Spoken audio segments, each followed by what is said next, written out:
превозносить в жизни моей имя Твое, Иисус. Буду превозносить в жизни моей имя Твое. Буду превозносить в жизни моей имя Твое, Иисус. Буду превозносить в жизни моей имя Твое. И пусть бушует гроза, и бури шумят, меня за руку ведет мой Господь на небеса. И пусть бушует гроза, и бури шумят, меня за руку ведет мой Господь на небеса.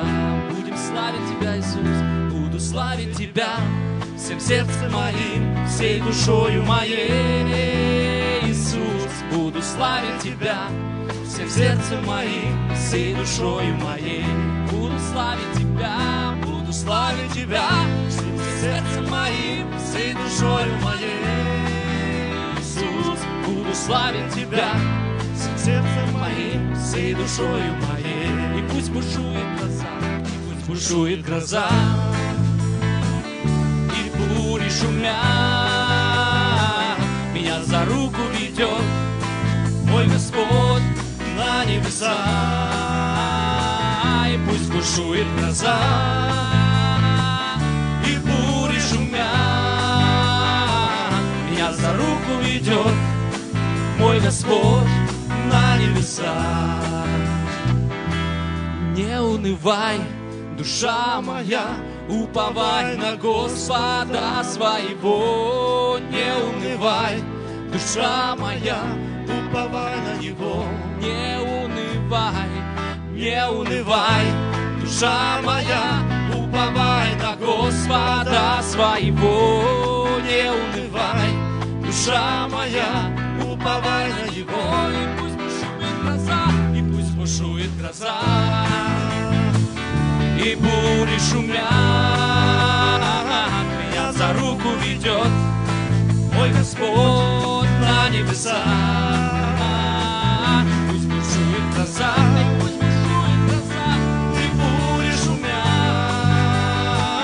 меня за руку ведет мой Господь на небеса. Буду превозносить в жизни моей имя Твое, Иисус. Буду превозносить в жизни моей имя Твое.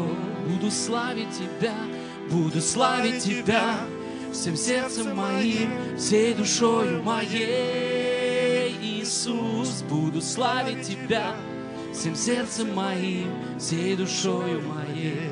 Не унывай, душа моя, не унывай, душа моя, уповай на Господа своего. Не унывай, душа моя, уповай на Него. Не унывай,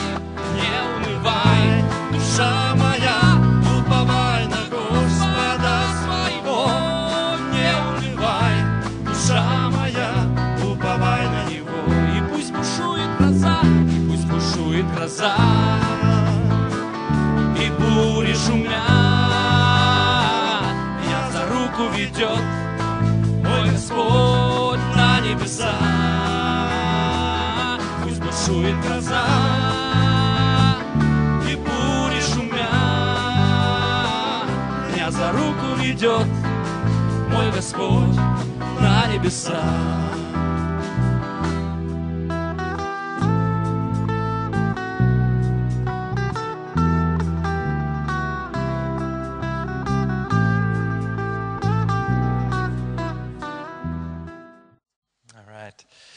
Well, it is a privilege to be here. My name is Chad Ворен, and I come from the United States, specifically Texas. Меня зовут Чад Ворен, и я приехал к вам из Техаса, с Америки. Для меня это привилегия быть сегодня вместе с вами. And let me just start by saying it's an amazing experience to be in a time of worship where I have no idea what you're saying with your mouths, but I absolutely know what you're saying with your heart. И я хочу вам сказать в самом начале, что это очень уникальный опыт, когда вы присутствуете на служении, люди поют, вы не понимаете ни слова, но сердцем вы чувствуете, о чем люди говорят. It was a powerful time of worship. Это было очень сильное время поклонения. Well, it's an honor to be here. I was here about 48 weeks ago, so just under a year ago, I was in Kiev. Для меня большая честь еще раз вернуться в Украину, в Киев. Около 48 недель тому назад я был впервые в Киеве. And when I think back to that time, I'd like to tell you a little bit of a story about what happened as soon as I left here. Я хотел бы рассказать вам свою историю, что произошло со мной, когда я уезжал с Украины в прошлый раз. I had just finished up some time teaching at the seminary. Я как раз закончил преподавание в семинарии. And had breakfast and was headed to the airport. Мы позавтракали и направлялись мы в аэропорт. And all of a sudden, I started to have this pain in my stomach area. И вот неожиданно у меня началась боль в районе живота, в районе желудка. And I thought, well, it's probably something I ate. It's a different kind of food that I'm used Я to. подумал, наверное, я съел что-то не то. And then when I boarded the plane, I was flying to Armenia to do some teaching for about a week there. Вот я лечу самолетом в Армении, где я еще преподавал. And as the flight progressed, the pain got worse and worse. И чем дальше полет, тем сильнее становится боль. And when I arrived there, throughout the week, the pain just continued to get more and more И intense. на протяжении моего времени в Армении боль все усиливалась и усиливалась. And so when I got home after that week of teaching, I went to visit the doctor. И как только я вернулся с Армении, я сразу пошел к доктору. My doctor said he didn't know what was going on. Everything seemed to be fine. И врач сказал, в принципе, я не вижу ничего такого странного. Я не знаю, почему вы себя так плохо чувствуете. So he recommended I go see a specialist. И он порекомендовал мне встретиться еще с одним специалистом.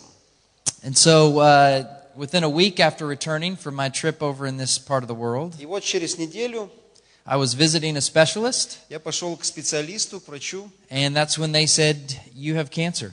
И вот они мне сказали, у вас на самом деле рак. And so they were beginning to explain to me my options. И они начали объяснять мне, какие у меня есть варианты. And it was an incredibly difficult time. И это было очень сложное время для меня. I am married. I've been married for just over 12 years now. Я женат и 12 лет состою в браке. I have 3 kids, У меня 3 детей, 11, 9, and 7. 11, 9 и 7. And to get this news was a shock. И, конечно, услышать такую новость, это было большим шоком для меня. They said that I would have to have surgery immediately, so I went into surgery that very day. И они сказали, что нужно очень срочно делать хирургическое вмешательство, и в тот же день меня прооперировали. And then they said, we don't know exactly what kind of cancer you have, И потом они говорят, мы не знаем, какого рода у вас рак, so you're going to have to wait 2 weeks until we get the results back. поэтому вам нужно подождать 2 недели, пока придут результаты анализов. And they said, whatever you do, don't go on the internet, because that won't give you any И encouragement. они говорят, пожалуйста, что бы вы ни делали, только не ищите объяснений в интернете, потому что это очень сильно будет вас расстраивать. So there I was left to wait for 2 weeks. И вот 2 недели я не знаю, какой будет результат. And it was a couple of days after the surgery that it started to get really hard emotionally and physically. И вот спустя несколько дней после операции стало очень сложно и физически, и эмоционально. Because although they had removed the cancerous tumor from my body, it had spread to my lymph system. So it would spread all over my abdomen and up into my neck. Хотя врачи удалили саму опухоль, но уже разошлось это по всему организму. And the pain was just incredible. И боль была просто невероятная. And also the fear started to creep in. И тоже страх начал увеличиваться. Because here I am, a pastor. Вот я пастор, I'm supposed to have great faith. я должен демонстрировать великую веру. And I was starting to become very afraid of what might happen. И я понимаю, что страх одолевает меня, я не знаю, что будет со мной.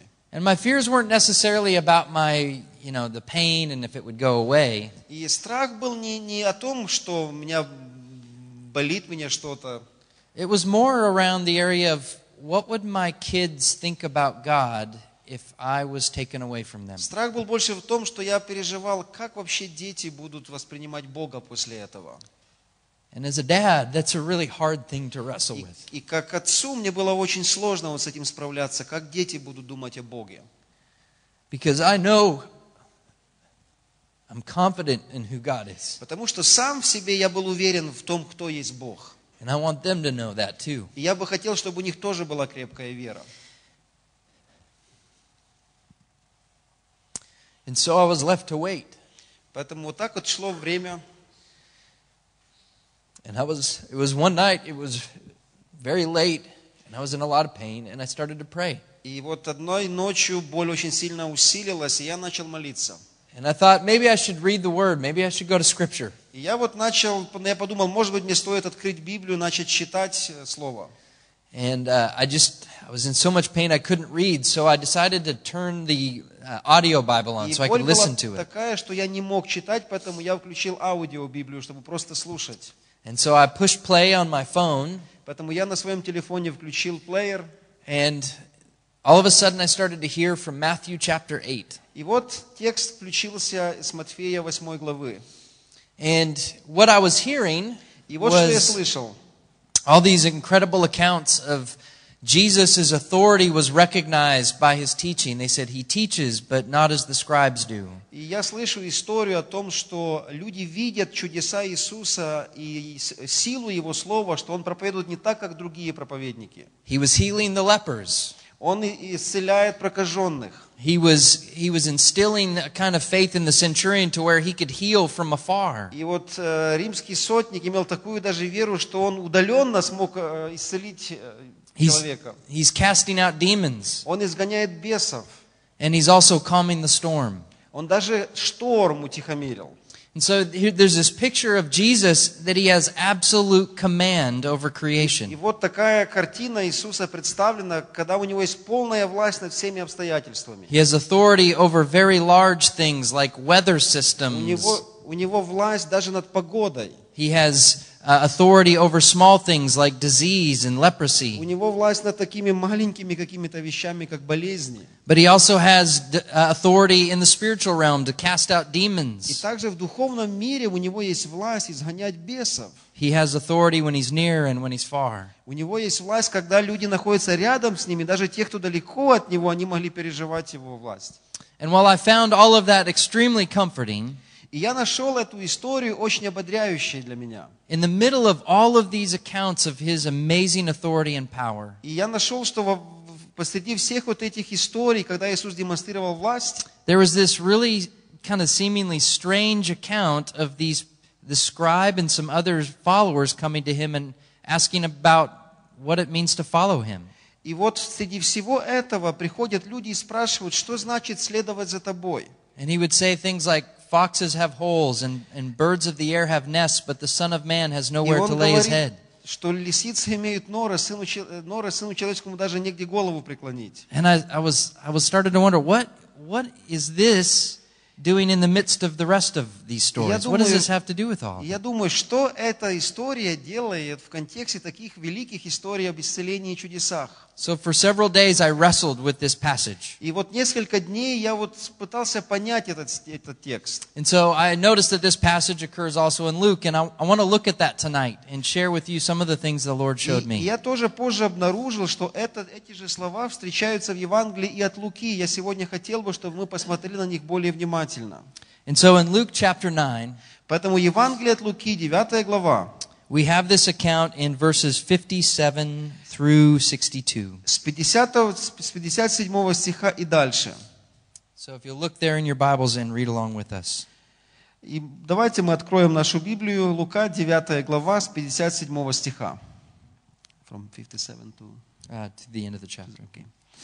Случилось, что когда они были в пути, некто сказал ему: «Господи, я пойду за тобою, куда бы ты ни пошел». Иисус сказал ему: «Лисицы имеют норы, и птицы небесные гнезда, а Сын Человеческий не имеет где преклонить голову». А другому сказал: «Следуй за мною». Тот сказал: «Господи, позволь мне прежде пойти похоронить отца моего». Но Иисус сказал ему: «Предоставь мертвым погребать своих мертвецов, а ты иди благовествуй Царствие Божие». Еще другой сказал: «Я пойду за тобою, Господи, но прежде позволь мне проститься с домашними моими». Но Иисус сказал ему: «Никто, возложивший руку свою на плуг и озирающийся назад, не благонадежен для Царствия Божия».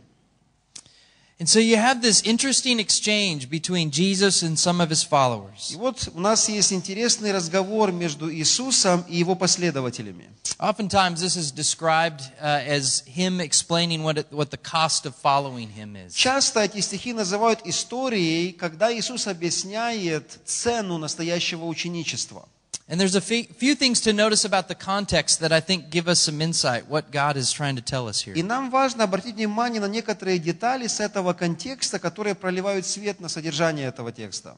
One of the things that we see is as Jesus is performing miracles in the Gospels, И вот мы видим, что как Иисус творит разные чудеса в Евангелии, as he's demonstrating his authority, когда Он демонстрирует свою власть, he seems to become more and more popular. Он становится все больше и больше популярным. He gets a larger and larger following. Группа его последователей постоянно увеличивается. And then we see something happen that at the height of his popularity, И вот что происходит на пике популярности. in the gospel accounts, he begins to turn towards Jerusalem. Вот на пике популярности Иисус как будто бы поворачивается в сторону Иерусалима. And he starts to explain that the cost of following him is going to come at great sacrifice to И Он people. начинает объяснять, что цена следования за Ним состоит в огромной жертве. Because it's really easy to join the team when everything's going well and it looks like he's winning. Потому что легко присоединиться к компании, у которой все хорошо, и очевидно, что эта компания победителей. But he begins to try to explain to them that following him is going to come at great cost. Но Он начинает объяснять им, что следовать за Ним будет стоить большой жертвы.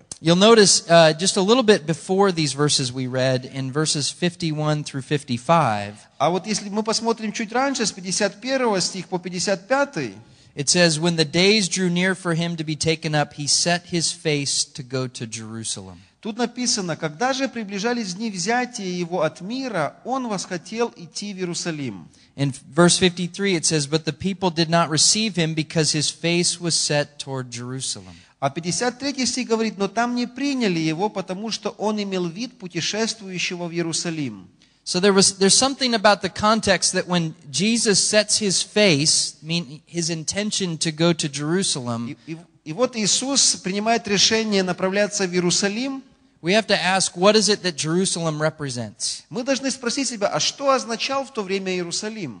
And the reality is, for Jesus, Jerusalem means a place of suffering. На самом деле для Иисуса Иерусалим означал место страдания. That is the place where the Son of Man will go to suffer and endure the punishment and wrath for sin. Это то место, где Сын Божий, Он пострадает, Он возьмет на себя грехи мира. He will undergo extreme torture, Он пройдет через очень тяжелые испытания.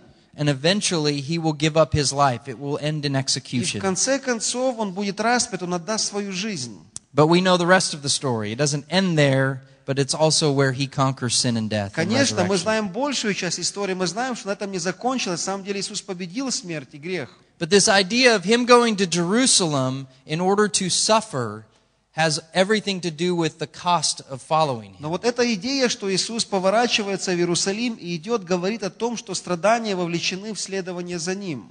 Take a look at the individuals that are asking about following him or talking about following him. The first one, Давайте посмотрим на тех людей, которые спрашивают у Него о следовании. we know from Matthew's account that first one is a scribe. Мы знаем, что это были книжники, кто спрашивал Его. And later in Luke chapter 20, we have a description of scribes from Jesus himself. А в Луки 20 главе Иисус сам описывает, кто такие книжники. Here we see Jesus describing the scribes in Luke chapter 20, verses 45 and 47. И вот Лука 20, 45, 47 Иисус дает описание книжникам. He says, he's telling them to beware of the scribes, Иисус предупреждает и призывает учеников быть осторожными, who like to walk around in long robes and love greetings in the marketplaces. Он говорит: остерегайтесь книжников, которые любят ходить в длинных одеждах и любят приветствия в народных собраниях, And the best seats in the synagogues and the places of honor at feasts. председания в синагогах и предвозлежание на пиршествах, who devour widows' houses and for a pretense make long prayers. которые поедают домы вдов и лицемерно долго молятся. And so he gives us an indication of what scribes were generally known as, what they valued. Иисус объясняет, кто такие были книжники, какие у них были ценности. They seemed to be ones that liked the kind of honor and the public praise that accompanied being a scribe. Они любили публичный почет и славу. And so when you look at the way that he responds, И вот когда смотрим, как Иисус ответил, when he tells this scribe that says he wants to follow him wherever he goes, один книжник говорит, что он хочет следовать за Иисусом, куда бы тот ни пошел. and he says in verse 58, foxes have holes and birds of the air have nests, but the Son of Man has nowhere to lay his head. Иисус сказал ему: лисицы имеют норы, и птицы небесные гнезда, а Сын Человеческий не имеет где преклонить голову. He's indicating to this young scribe that who may struggle with this idea of public praise, Он говорит этому книжнику, который любит публичный общественный почет, that he will not receive public praise, что он не получит публичную честь и уважение, если он последует за Иисусом. but following him will likely result in homelessness. Но следование за Иисусом может быть закончится тем, что он станет вообще бездомным. The opposite of what the scribe И may want. это абсолютно обратное то, что книжник хочет. You see, the second one, he said, follow me, but he said, Lord, let me first go and bury my father. Второй человек говорит: я готов за тобой последовать, но позволь мне похоронить своего отца. And in this culture, it was a top priority and an obligation for a firstborn son to have the responsibility of burying family members. И в той культуре это было очень важным для первенца похоронить своих родителей. But Jesus responds and says, leave the dead to bury their own dead. Но Иисус сказал ему: предоставь мертвым погребать своих мертвецов. And it's like, what? Why would he respond that И way? мы думаем: Иисус, а почему ты так вообще отвечаешь? But he's trying to indicate that following Christ is of greater priority to absolute commitment than it is even to one's own family. Здесь Иисус говорит, что следование за Ним – это наивысший приоритет, даже выше, чем забота о близких. And then he says to the third one, И третьим Он говорит: who says, Lord, I will follow you, but let me first say farewell to those at home. еще кто-то говорит: я пойду за тобою, но прежде позволь мне проститься с домашними моими. He says, no one who puts his hand to the plow and looks back is fit for the kingdom of God. Но Иисус сказал ему: никто, возложивший руку свою на плуг и озирающийся назад, не благонадежен для Царствия Божьего.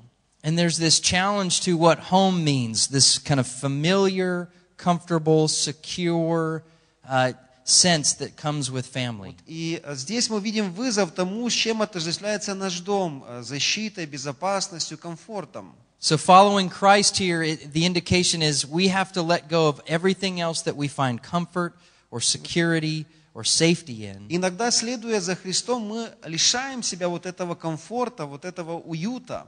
That we have to be willing to give up whatever things that we find to be of more priority. Иногда нам стоит отказаться от того, что раньше имело для нас высокий приоритет. And we are going to live in such a way that we're going to have to give up even what others may think about us. И иногда нам стоит даже отказаться от того переживания, что другие люди подумают о нас. That following Christ is a giving up of our entire self. Потому что следовать за Христом – это полностью отдать себя Ему. And so, as I'm sitting there and I'm thinking about this text, И вот когда я сидел тогда и размышлял об этом тексте, and I'm wrestling through all these fears that I have, и вот я боролся со всеми страхами, которые у меня были, and I realized that Jesus has set his face towards Jerusalem and he's telling his followers, it's going to cost you и everything. я понимал, что Иисус, повернувшись в Иерусалим, Он показывает ученикам, что следовать за Ним будет стоить для них абсолютно все.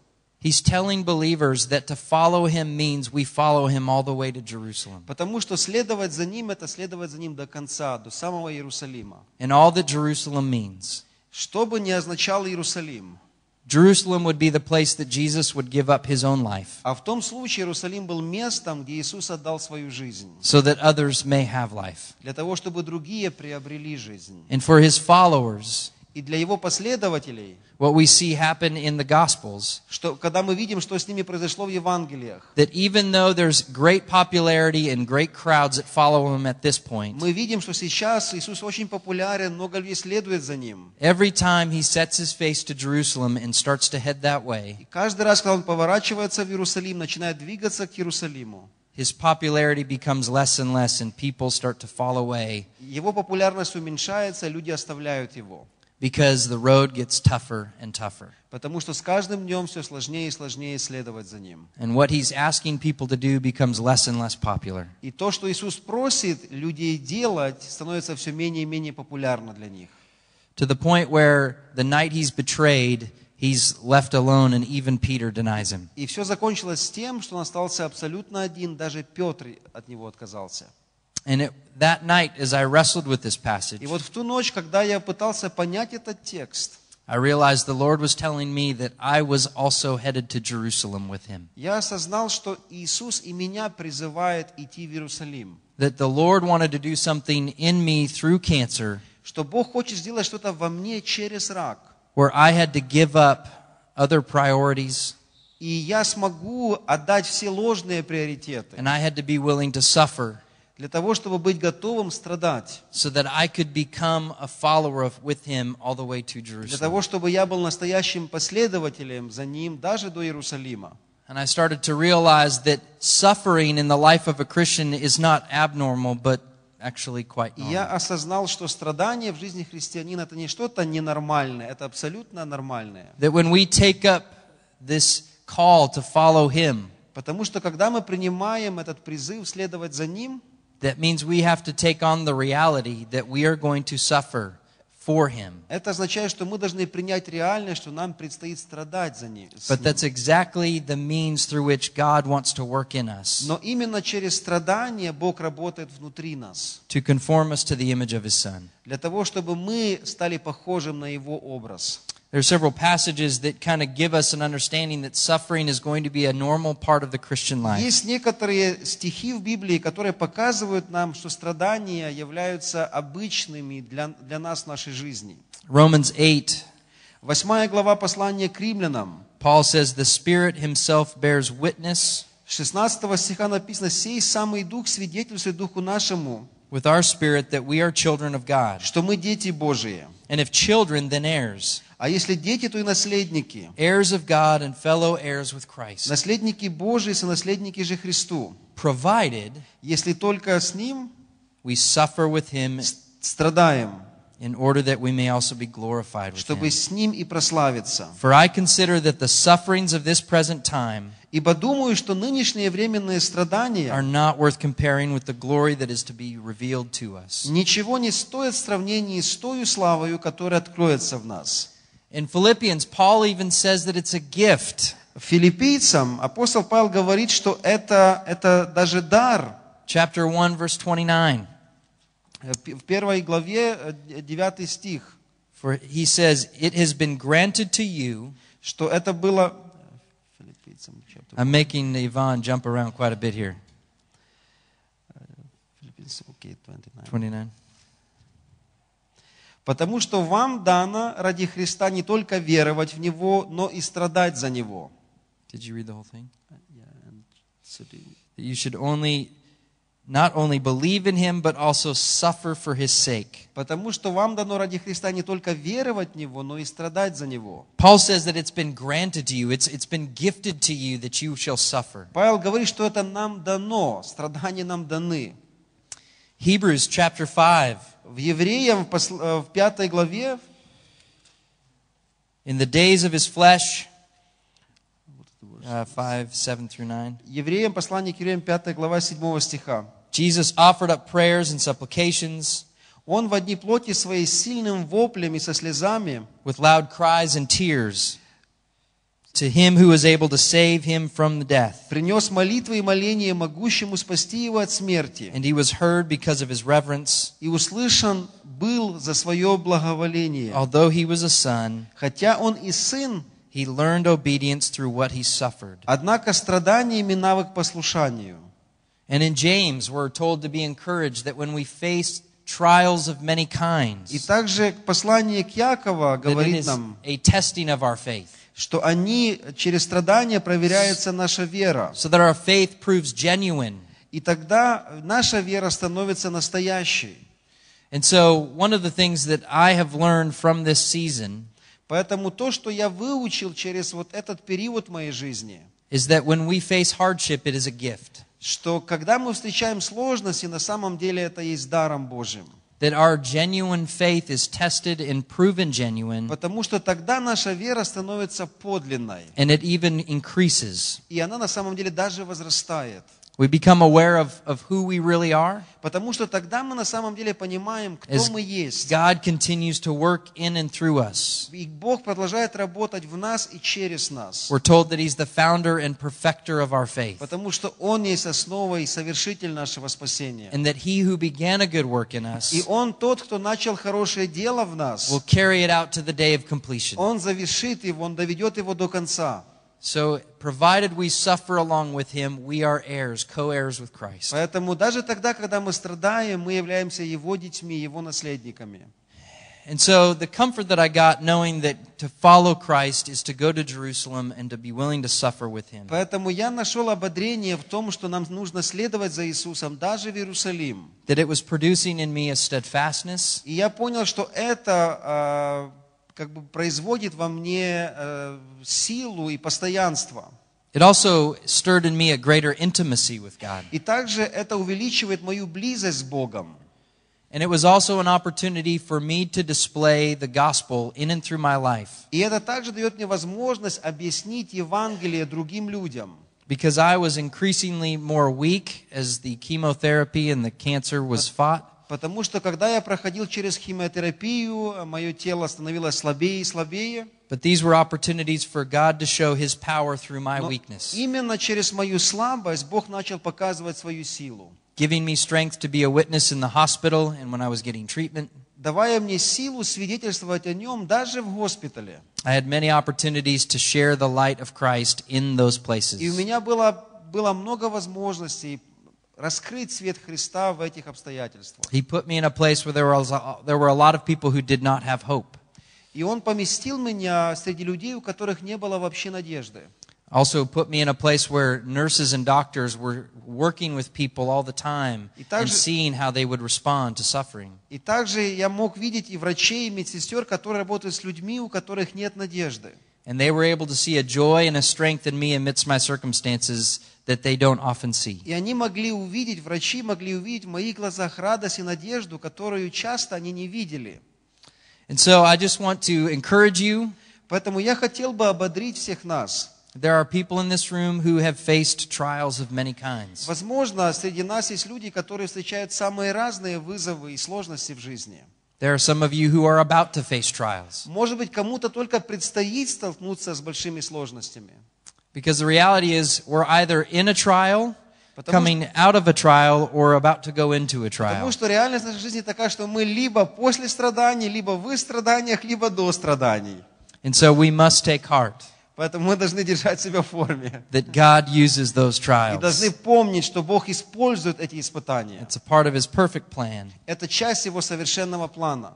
And so be sure of where you are and where you're going, Поэтому будьте уверены в том, где вы есть, кто вы и куда вы идете. because Jesus invites us all to go with Him all the way to Jerusalem. Потому что Иисус приглашает нас идти за Ним даже до Иерусалима. Because Jesus went to Jerusalem Потому что сам Иисус пошел в Иерусалим. not only so that we could share in His suffering, Не для того только, чтобы мы участвовали в Его страданиях, but that we could share in His glory as но well. также для того, чтобы мы были участниками Его славы. Because He has accomplished for us Потому что Он совершил для нас an eventual entrance into the New и Jerusalem обеспечил нам доступ к небесному или новому Иерусалиму. that awaits us in heaven. Это то, что ожидает нас на небесах. And so I'm happy to report that I'm now cancer-free. И я очень рад проинформировать вас или засвидетельствовать, что сейчас у меня нету рака. The Lord gave me the strength to endure and healed my body. Бог дал мне новую жизнь, Он исцелил мое тело. He was even kind enough to give me hair. И опять дал мне волосы. And so I want to thank you for this opportunity to share, and I want to pray for И you. я благодарен вам за возможность поделиться этим словом и хотел бы помолиться сейчас.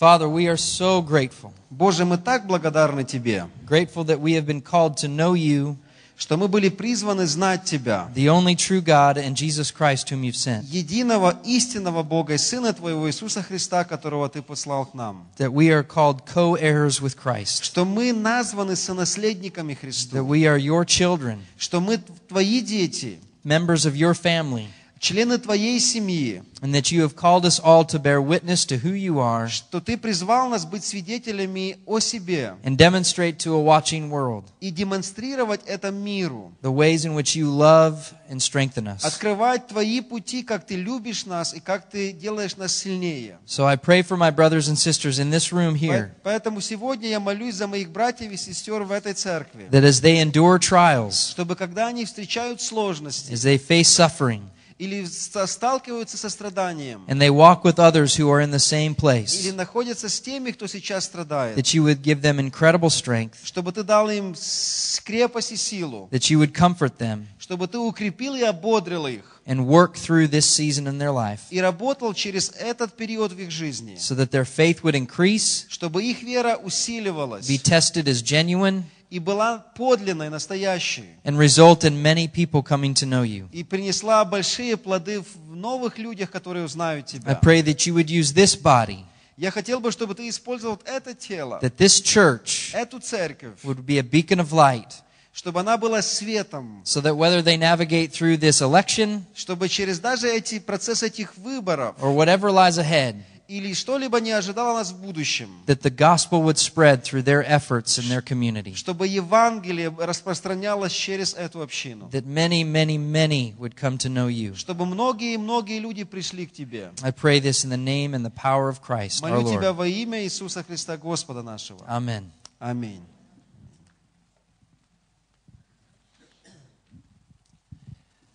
Слава Господу, ми дякуємо пастору Чад за те, що сьогодні у нас така була можливість почути надзвичайне слово. І я хочу вам сказати, що насправді, коли ти думаєш про це, про дорогу в Єрусалим, треба завжди пам'ятати про те, як розпокладений сам Єрусалим. Бо всякий раз, коли ви йдете до Єрусалиму, ви піднімаєтесь вгору. Вгору йти дуже-дуже важко. Ті з нас, що ходили вгору, знають. З гори злітати легше. Бог не кличе нас до легкого шляху. Насправді, Бог кличе нас іти з Ним.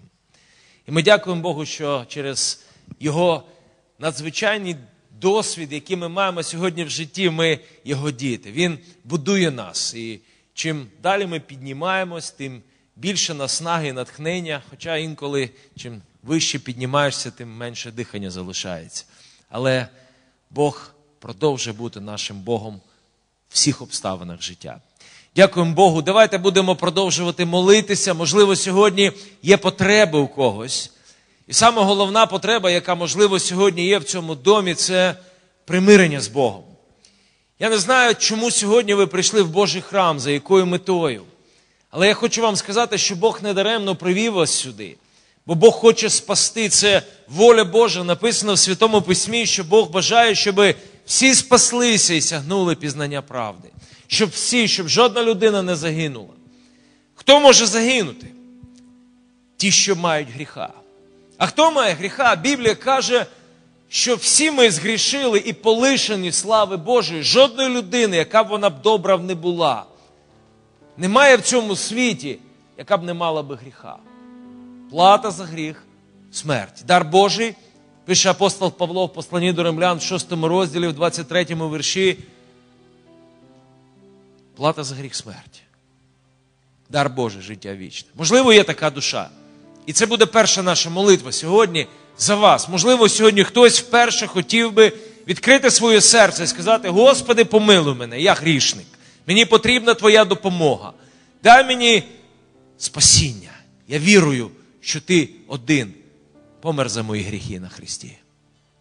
Чи є сьогодні така душа? Чи всі спасені? Всі спасені. Можливо, сьогодні є потреби, за які ви би хотіли, щоб молились за вас служителі церкви. Можливо, є щось, що сьогодні бентежить вас, що вам сьогодні потрібно, щоб Бог доторкнувся. Виходьте сюди вперед, і ми будемо молитися за вас, якщо є такі. Слава Господу, будь ласка, служителі, будемо молитися за потреби. А всі разом будемо молитися сьогодні за те, щоб Господня рука перебувала з нами, воля Божа працювала в нашому житті. Господи, ми схиляємось до Тебе, ми кличемо, Боже, Твоє святе ім'я. Ми сьогодні вивищуємо Твою правду. Ми дякуємо Тобі за надзвичайну волю, яка сьогодні діє в нашому житті. Боже, це нелегко прийняти. Насправді, що ми покликані не тільки до перемог з Тобою, але й до страждань. Але, Господи, дякую Тобі, що ці страждання в нашому житті, вони у вічності відбувають надзвичайну Божу славу. І я дякую, Господь, що саме до вічності Ти готуєш нас. Що саме у вічності відкриється ця повнота Твоєї присутності. І ми отримаємо наші подарунки, наші дари, які Ти приготував, нагороди наші, Господь. І я дякую сьогодні за кожного брата і сестру. Так, сьогодні було про це сказано. Всі ми сьогодні в процесі. Чи пройшли через певний досвід, чи рухаємось в цьому напрямку, а можливо, сьогодні стоїмо. Саме в цих проблемах і труднощах. Ти Бог великий, Ти Бог всемогутній. І ми, Господи, поклоняємось Тобі, ми довіряємо Тобі своє життя. Ми проголошуємо, що без Тебе ми ні на що не здатні. Боже, спасибі Тобі. Дякуємо Тобі за нашу землю, Господь. Ми молимо Тебе, Боже, щоб Ти дав нам яскраве свідчення в кожну родину, в кожен дім, в кожну професію, на кожному робочому місці, в кожну класну кімнату, в кожну аудиторію. Твоє свідчення, Боже. Щоб куди ми не йшли, Твоя слава, вона сяяла через нас. І любов до людей, вона просто обіймала сьогодні тих, хто на цій землі. Бо ми бачимо сьогодні багато облич, які потребують любові Христа. Дай нам, Господи, послання і слово від Тебе, Господь, щоб їм засвідчити про славу Твою. Благослови, будь ласка, Боже, в ім'я Ісуса Христа, кожну родину, Господь. Ми молимо Тебе, Боже, щоб в наших родинах відбувалась Твоя дивна воля, Боже. Ми молимо Тебе, Господь, щоб кожен, хто сьогодні в наших домах, діти, чоловіки, дружини, Господи, щоб вони займали Твою позицію, щоб ніхто не перебирав Твій авторитет, Боже, і довіра, Господи, щоб була тільки на Тебе, Господь. Я славлю Тебе, Боже, що Ти навчаєш нас, що проклят усякий, хто покладає надію свою на людину, і тіло становить своїм пристановищем. Господи, я дякую Тобі сьогодні, що Слово Твоє, воно підтверджує правду Божу. І що Ти не тільки, Господи, жив на цій землі і говорив, але Ти й показав, Господь. Бо Ти дійшов на хрест і помер, Господи, віддав своє життя, щоб ми сьогодні жили. Слава Тобі, честь і хвала, великий і сильний, всемогутній, святий. Благословляємо Твоє святе ім'я, Господь. Молимо Тебе, Боже, за нашу землю, пориту сьогодні окопами, і яка сьогодні страждає від війни, Боже, в ім'я Ісуса, будь ласка, змири зараз, Господи, всяке протистояння і силу Твого зцілення пішли, Господи, на схід. Дай, Господи, відновлення Криму, Господи, Твою допомогу, Боже. Ми дякуємо зараз, Господь. Ми дякуємо, Боже, Господи, сьогодні за всіх, хто охороняє мирний сон, там, де немає війни, Господь, за всю армію. Ми благословляємо сьогодні поліцію, Боже. Ми молимо Тебе, Господи, за Кабінет міністрів, за політиків, які сьогодні мають владу. Ісусе, Ти сказав, що ми маємо молитися. Ми молимо Тебе, Господь, про Твою надзвичайну допомогу. Ісусе, Спасе, я дякую Тобі, що Ти готуєш серця до особливих великодніх свят.